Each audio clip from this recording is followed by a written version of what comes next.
So as a practicing appraiser, we have lots of rules, right? We have rules, guidelines, suggestions, assignment conditions. I'm getting a headache, right? Let's talk about it. We have USPAP. That's your minimum, your bare bone minimum requirements.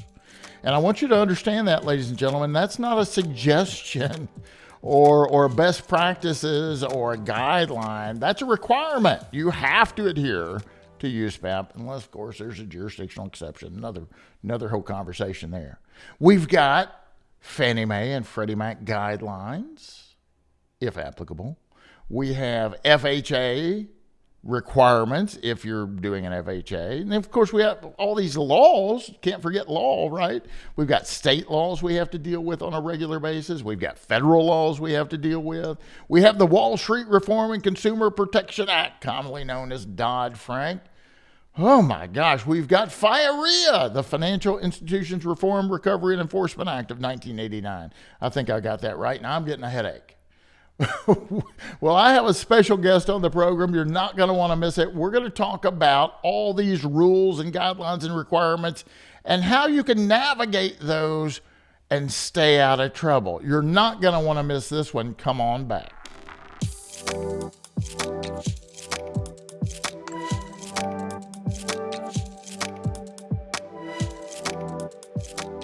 Hi, this is Bryan Reynolds. You're listening to the Appraisal Update Podcast, brought to you as always by the great people over at Appraiser eLearning. You need some education? Check us out at appraisereLearning.com. I'm super excited. I have a special guest today, Mr. Jeff Morley. He is the chair of the Utah Appraisers Licensing and Certification Board, a practicing appraiser, just a really great guy. Jeff, welcome to the program. Well, thank you, Bryan. I'm excited to be here with you. So if there's anybody, I told them a little bit about you, but you're a certified general appraiser. You're still a practicing appraiser. Is that correct? Yes, sir. I've got a report to write after we're done chatting. Very good. Well, why don't you take just a couple of minutes and let my listeners know a little bit more about Jeff Morley? Well, I can't profess for that to be my favorite topic, but happy to give you a brief summary. Like you said, Bryan, I'm a practicing appraiser. I've got a lot of experience in the commercial and the residential space, both. I am an MAI and an SRA with the Institute. About 7 years ago, I was asked to serve on our Appraiser Licensing and Certification Board. It's been a really good experience. Probably one of the biggest takeaways for me is a realization that everybody serving on those boards are just mere mortals. I mean, none of us are flawless or perfect, but trying to do, the best that we can to uphold public trust and make sure that we have good actors, in the space there. Having interacted with more than just my appraisal board, I've seen that the makeup of different boards varies quite a bit from one state to the next, from, being fully positioned or staffed to, some not. Attitudes and perspectives change. And I've even seen that evolve a little bit on our board based on the personalities that roll on and off of the board over time. So been a great experience for me, for sure. Yeah. So let's just jump right in, right?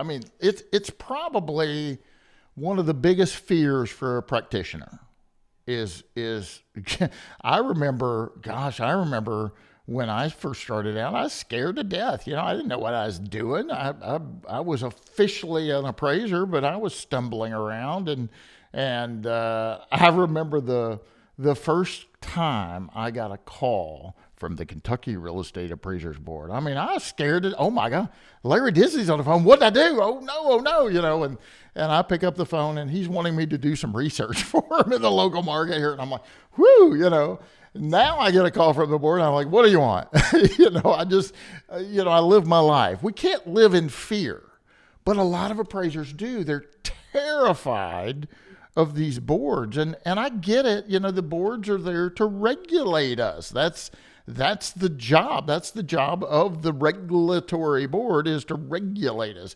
But let's talk about it a minute. On the complaints that you folks get in, what would you say, and I'm not holding you to be exact, Jeff. I know you have no idea what I'm about to ask you, but on average, how many of the complaints actually have merit that when your investigation is completed, you find that the appraiser actually had some wrongdoing here, versus how many are really just frivolous complaints of a homeowner mad or a seller mad because it messed up their deal?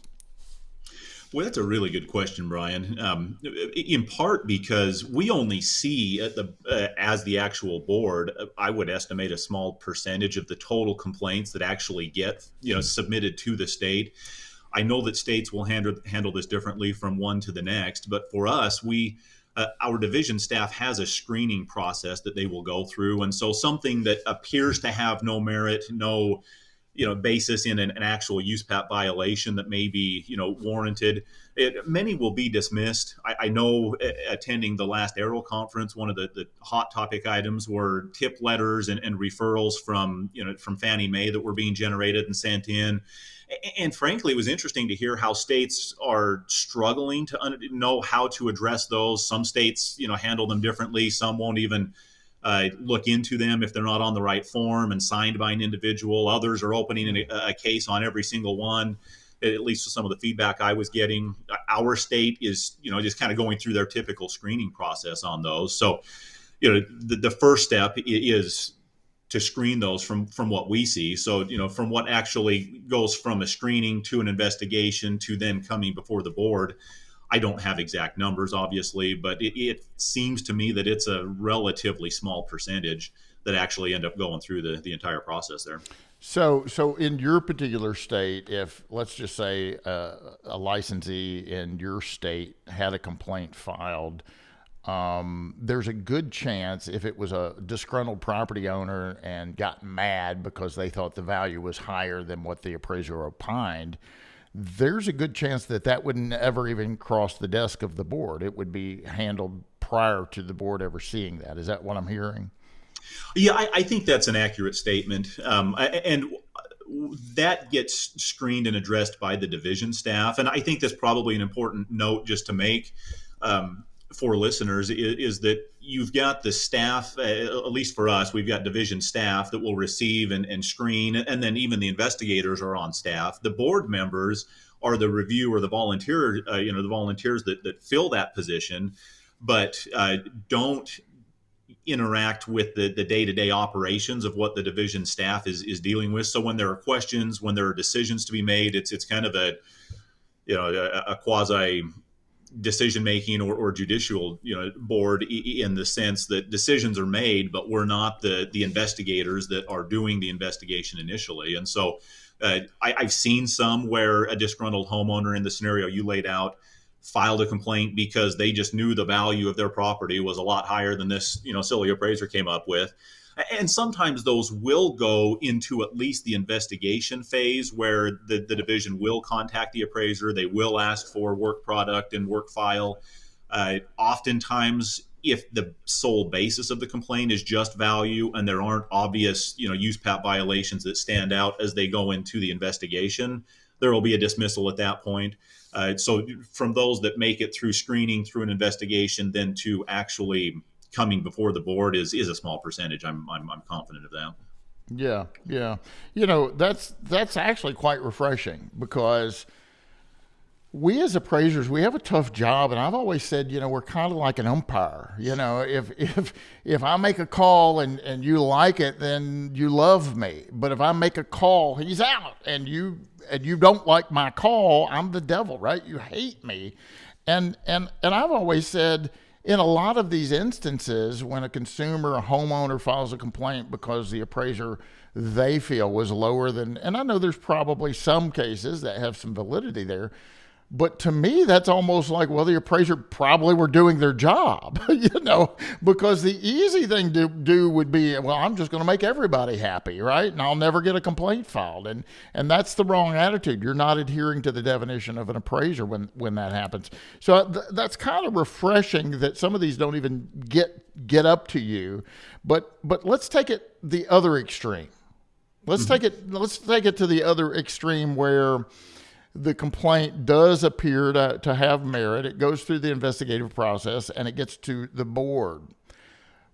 Out of those cases, what percentage do you think is really, really, really bad. I mean, it looks like, the appraiser made up sales or really, really is a bad character here. What percentage of those do you find? Yeah, also a really good question. And I will just observe that there is kind of an intermediary step that in our state, for whatever reason, we see happen as often as not. And that's a stipulation where the appraiser will stipulate or agree to something with the investigator rather than go to a formal hearing. We probably receive as many, maybe more of those than even cases where that come before the board and that we hear. And so oftentimes it will be something like the appraiser acknowledges that they missed some steps or missed something, whether it was a transfer history or whatever's being called out by the investigator. And so they then therefore agree to some level of education, oftentimes a small fine or something. Side note, I guess, or maybe just on that topic, is interesting. We had one case that came, or a stipulation that came before us, and frankly, as the board discussed it, it felt like it was probably a little bit heavy-handed, meaning that the appraiser agreed to something that they probably didn't need to, or we felt was onerous, and so it was. And this, I don't expect happens very often, but we actually rejected the stipulation. And then the investigator went back and renegotiated something that was a lower fine than what had been agreed to initially. I imagine that was an interesting conversation that they had with the appraiser. Kind of good news, bad news here. Your stipulation's been denied. How do you feel about maybe paying a lower fine or something? I mean, not something that happens very often, but we try to be fair-minded, which I think is worth pointing out. And just as we weighed all the facts of the case, felt like it doesn't seem like the punishment fits the crime in this case. And so they ended up getting less than what they'd agreed to initially. Well, that's great. Kudos to your board. I tip my hat to that. That's like me negotiating with you to buy your car, and I say, I'll give you $10,000, and you say, why don't we make it $7,000 today, Bryan? Okay, let me stroke you a check. Yeah, I was going to give you 10, but if you'll take 7, great. So just so the listeners have a good, clear, critical understanding of this, when Jeff's talking about a stipulation, right? Some folks call it an agreed order, right? There's different terms for this, but it's kind of like a plea bargain. Is that a good analogy, Jeff? I mean, you're kind of agreeing to accept something in lieu of going in front of the board for an actual hearing. Is that pretty much it? That's right. Yeah, and I think I appreciate you pointing that out. I'm sure that there are different terminologies, that are used in what's formally agreed to or the way it's presented, when it goes to the board, and it does still go to the board for approval. But yeah, that's exactly right. It's kind of an acknowledgement that I probably missed the boat on something. I'm okay as the appraiser just agreeing to whatever the punishment is, and then just moving forward, as opposed to going before the board, having the hearing, and then the outcome is up to the board, but it could potentially be, and I think the reason appraisers agree to it is they feel like, I know I can live with whatever we're agreeing to here. I don't know if the board's going to impose something more severe, is my license in jeopardy, those sorts of things. And to answer the other part of your question, before I kind of diverted on the stipulation piece, I would say of those that have actually not stipulated, but that have come to the board, less than half of what I've seen have been really egregious. Now, they have been, investigated and kind of gone through the process. And, we had one that stands out where the appraiser was claiming to have done things that they clearly had not done. Just in kind of broad terms, it involved a complaint on an FHA appraisal where there was a trainee involved. And the trainee shows up and does the inspection. The appraiser signs on the left certification as though they were the ones there. And then as we have the hearing, it was kind of interesting how it unfolded, because initially as the state's attorney was making their case, they were talking about the appraiser having a ladder and the height of windows off of the ground. And as a board, I was sitting there thinking, where is this line of questioning even going? Like, why are they asking this? Well, it turned out that as the case proceeded, that the appraiser was saying, well, yeah, my trainee was there, but I also complied with the scope of work, by completing an interior and exterior inspection of the property because, even though this was a refinance transaction, I went by after the fact, and with my ladder, I looked through the windows of this second level or second story, and that's how I inspected the interior of this property. It was almost a little insulting. We're sitting there thinking, you really expect us to believe that on a refinance transaction where somebody's living in this property, you just showed up at a different time with your windows or with your ladder to look through the windows of this second story, and nobody, had a concern with that. So in cases like that, I mean, it's kind of a humorous story at how, pathetic the scenario was. In that case, we took, fairly punitive action, I thought, because it was clear that the appraiser was not only, just not honest about what they did, but trying to cover it up and not just acknowledge, look, I dropped the ball, shouldn't have done that. And so, cases like that, I feel like are worth taking a pretty hard stand. What I see the vast majority of the time, though, and kind of to your point earlier, Bryan, is most of the time the appraisers want to do a good job. They intend to do a good job. They're not trying to be misleading or fraudulent. They've made an honest mistake. And so our approach has generally been, let's educate, let's fix the problem and move on. The public trust isn't harmed by somebody who's made a mistake that's learned from it and moved forward. It probably is by somebody that would willfully misrepresent what they've done. And they're not a reason to believe that they're, seeing the error of their ways and correcting their action going forward. I mean, we do have an ethics rule we're supposed to adhere to, right? So, if you do, just fess up, tell the truth. It's going to be easier on you if you just, I made a bad decision here. I'm sorry, I won't ever do it again. I had a student one time show up at the last minute. Obviously, he wasn't on the roster. He was a walk-in, and that's fine. Well, he needed his certificate really, really quick. And, okay, well, you were a walk-in. I don't have one prepared for you, but we'll send you one.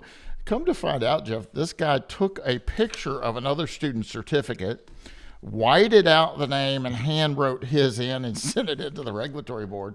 And they had contacted me and said, hey, don't tell students to use whiteout. I'm like, I haven't owned whiteout in 20 years, okay?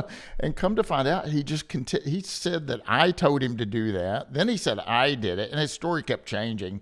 And long story short, the board ended up launching an investigation on this, and the guy just kept lying. And the executive director of that particular state regulatory board said, if he had just admitted to it, probably nothing would have happened to him. But he just continued to lie. And then he got, a buddy of his that was a representative call and try and get it dismissed. And that just made things.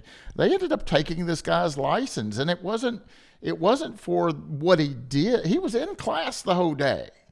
He didn't have to do that, all to try and avoid a $200 late fee. And then he just continued to lie about it. And it just snowballed. And the board, one board member recommended a $1,000 fine and suspension for 6 months. And he couldn't get a second.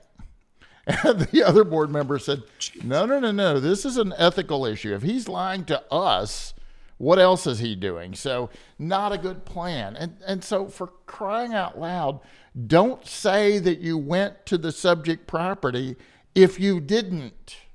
That's a lie. Right? So don't do that. So I want to get into some more of this in just a minute, Jeff. And boy, I could keep you here all day, and I know I don't have that luxury. But let me give a shout out to my sponsor real quick. Talking about getting in trouble for crying out loud. If you need some protection, and we all need protection, let's just face it, right? Even if your case gets dismissed, it's not something you want to try and tackle alone. So since 1978, LIA administrators and insurance have been offering E&O insurance to valuation professionals.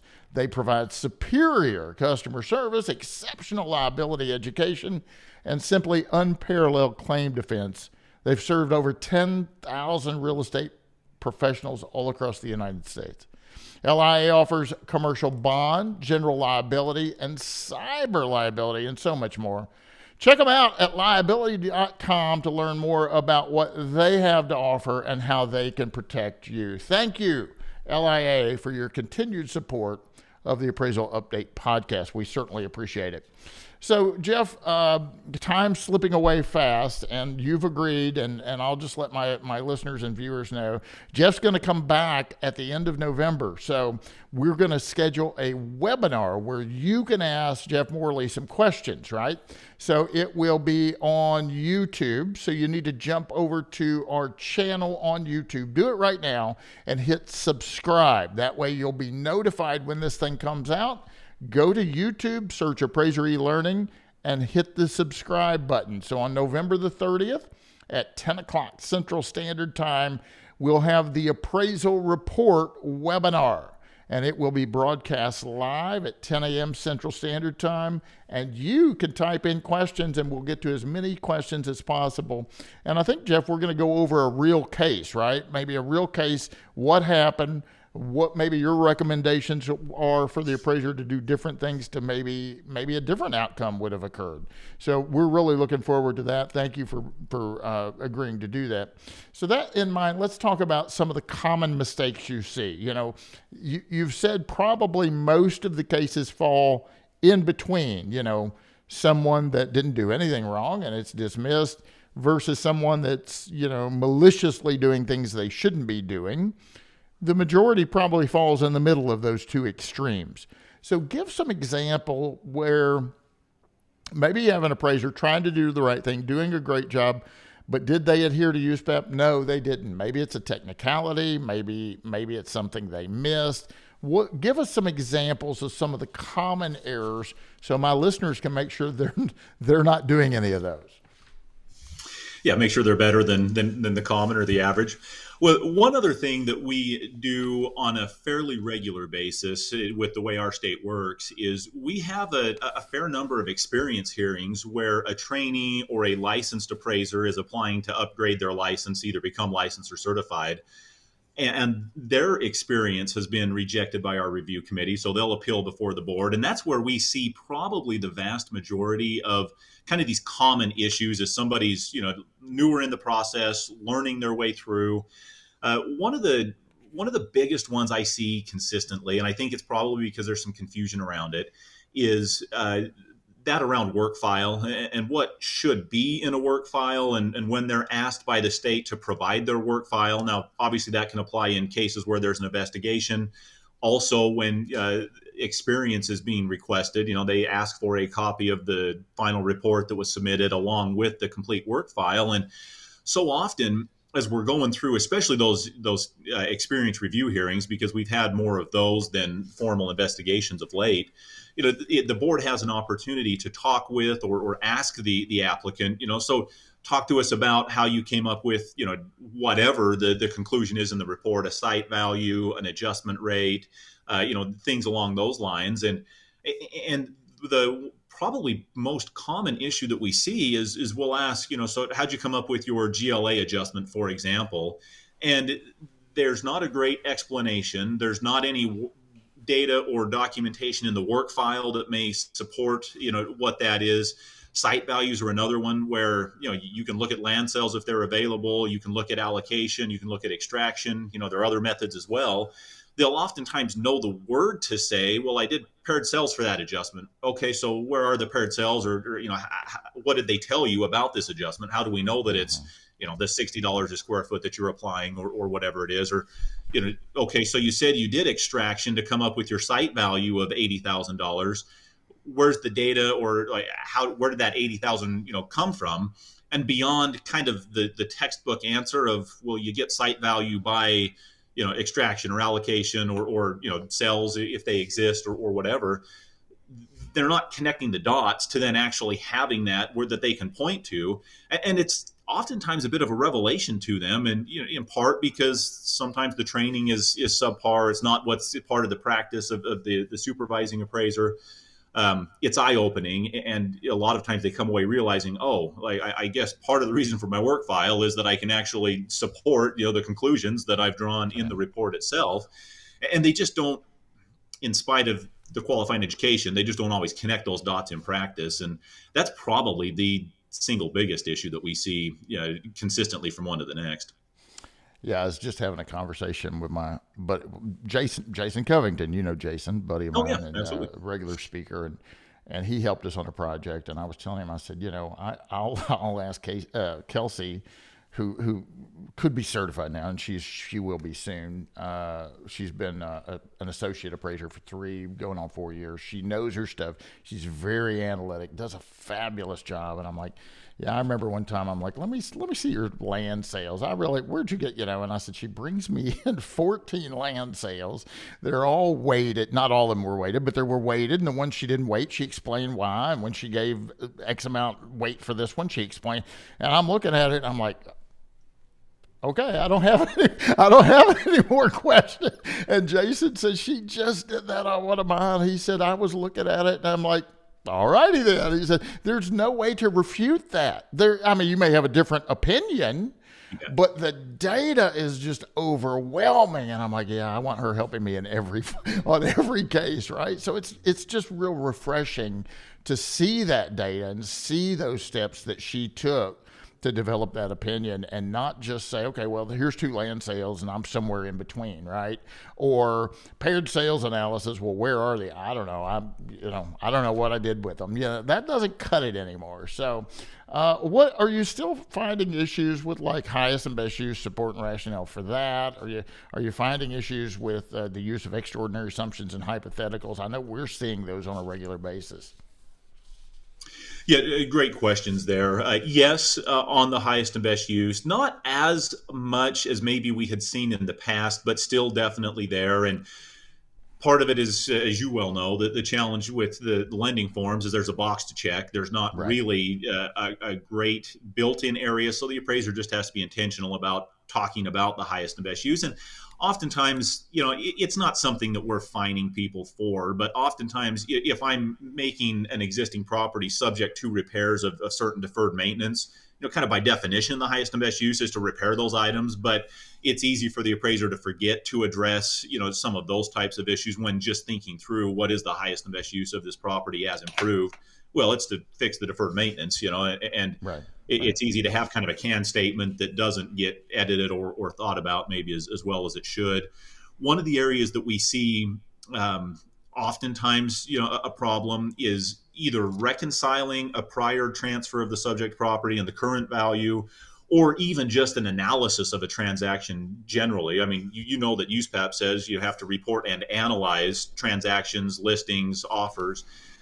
Appraisers are pretty good at, and unless usually that's an honest oversight. In the past, we saw fraud where people weren't intentionally were not disclosing a listing or a prior sale at half of what they were appraising it for. We haven't seen that kind of a thing come up, in a long time. But I think this falls more in the realm of, kind of the honest mistakes. But that they're not stating that this property sold 6 months ago. Well, they'll state that it sold 6 months ago, but they won't analyze, was it an arm's length transaction? I'm now appraising it for more. Well, it's been remodeled in the meantime. There's a perfectly legitimate reason that the value today is different than it was 6 months ago, but they just don't connect those dots or tell the story. They paid $300 for it. They spent $50,000 remodeling it. I'm appraising it now for something more than the $300. That's an easy case to make, and it just adds to the credibility of the report. But that's where that's pretty regular. We'll see, a deficiency in that line. So listeners, viewers, don't simply say the subject property sold 2 years ago for $150,000, period. Because there's no analysis there. You're not reporting the result. All you're doing is making a factual statement. That's all. You're telling us it sold for $150,000 2 years ago, but there's more to the story. We need to know that you analyze that prior sale and what the results of that analysis. So maybe you should start a sentence that says something like, an analysis of the prior sale. Okay, now you're going to fill in the blank there. An analysis of the prior sale of $150,000 revealed. What did your analysis reveal? It was not an arm's length transaction, as it sold from a father to a son, and wasn't indicative of the market value. Okay, perfect. Thank you. But don't just give me a statement of fact that it sold 2 years ago for 150. That's not good enough. You're not answering the question that you're required to answer via Standard Rule 15B. So Great stuff, Jeff. Thank you so much for being here. Time's slipping away quickly, but I do want to ask you a couple more really quick questions. When we talk about best practices, and really USPAP is not best practices, USPAP is your bare bone minimum requirement. So it doesn't matter how I would have handled something. It doesn't matter how Jeff would have handled something. It doesn't matter how the board members would have handled it. The question is, did you as a practicing appraiser meet the bare bone minimum requirements of USPAP? But let's talk about steps that you could be proactive in making sure that you do adhere to those minimum requirements, right? What ideas or suggestions? Let's face it, we can all be accused of wrongdoing at any time.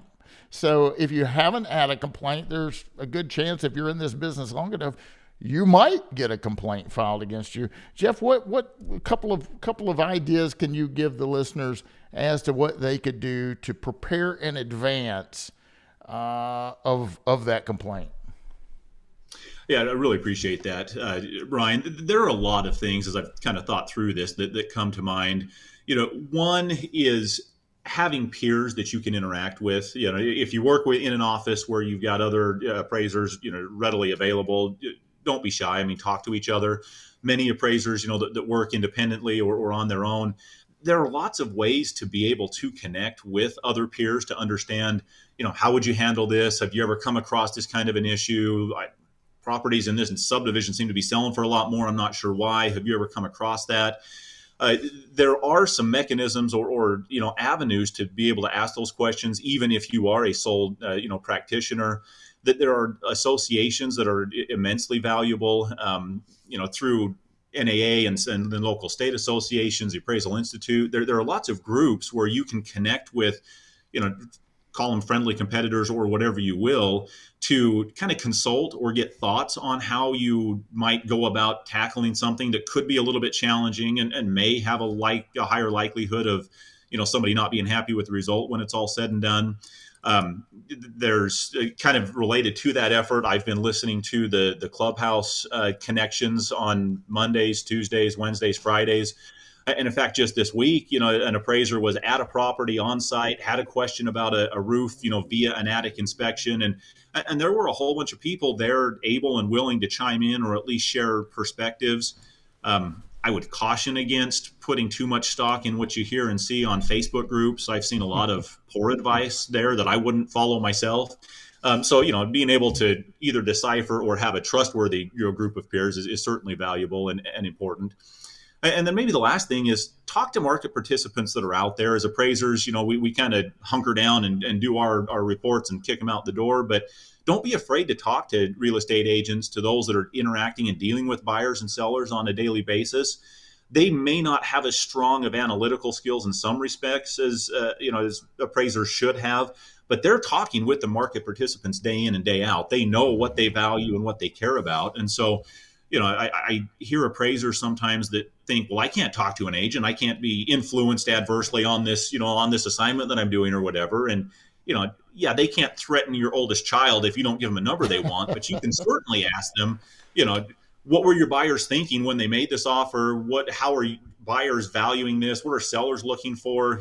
There's lots of that kind of stuff that should be going on a regular basis, to be dialed into your local market. So those are a few thoughts that come to mind to help have the best support, the best understanding of the market that you can in the event that there is a complaint filed. I know there are those that offer services to review your appraisals and your work product that, where you can kind of preemptively, and I kind of think of it as, turning to friendly fire, saying, hey, help me get better, as opposed to it gets turned into the board and it's a little bit less friendly fire where the state investigators, asking the same questions or giving that same level of feedback.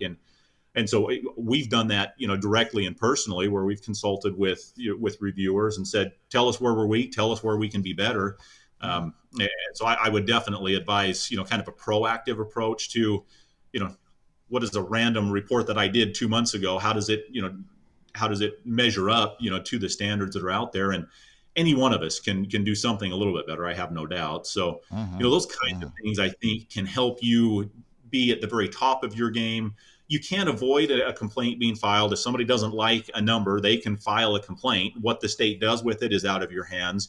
but the ability that you have to defend and support what you've done is fully within your control. And so I would say be very proactive in being able to answer what you did and why, and have market support for it. And in almost every case, you'll be just fine.